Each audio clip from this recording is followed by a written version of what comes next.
Yeah, I've done that too. I've had a lot of friends where I'm like, I've had friends that, are really poor and didn't have a lot growing up. And, but a lot of times I would feel like I would switch with them in a second because sure. I would see that how much love there was in their family and how much attention they got or respect or listening to their kids or things. And I would think those things. I used to spend the night at different friends' houses and I didn't want to leave. I would be at my friend David Eidelman's for a week and his mother would say, does your mother care that you're here still? Yeah. And she goes, no, she's fine. Yeah. She won't. She's fine with it. My friend Danny Cutter, I didn't want to leave his house. My friend Nate Shepard, I didn't want to leave his house. My friend Emil Camacho, I didn't want to leave his house. Yeah. And when you growing up, you don't think, a lot of times you start blaming yourself for all these things and why are you thinking this? And it's not and then that's why I feel like therapy is so important and why communication is and watching documentaries and understanding the brain and understanding childhood trauma and this and that. Because then you could start getting into that inner child thing and saying, hey, it's okay and all that. Somebody listening to this needs to hear this. You are worthy.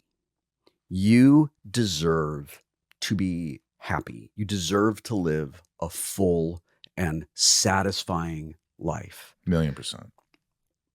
It is absolutely okay to go ask somebody for help. There's nothing wrong with you. You're not broken. You're not never gonna get well.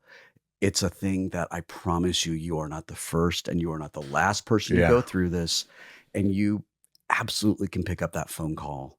Pick up the phone, make the call to talk to somebody. 100%. And I think people are, I think that was a big stigma, and I think that's going away in a lot of ways. Yeah. It's all right. That's me knocking my phone. It's your off phone. I don't give a shit. Yeah, who cares about my phone?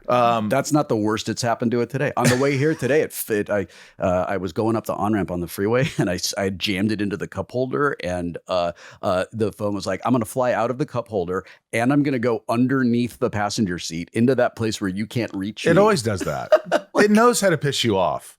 Do you ever think when something falls, you go, how the fuck did it get there? If you're going to smuggle things around, honestly, just let them fall under the seat. No one can ever grab them.